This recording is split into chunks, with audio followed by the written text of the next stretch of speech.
झाझरे माड़ो जनि छवै हमोरे बाबा।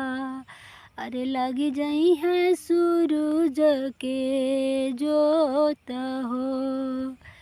कहतु त ए बेटी छत्र छवैती हो। कही तू त सूरज आलोप हे। काहे के ए बाबा छत्र छवई बाहो। काहे के सूरज आलोप है। आजू के रातिया बाबा तोहरो नगरिया हो। बिहने विदेशिया के साथ हो।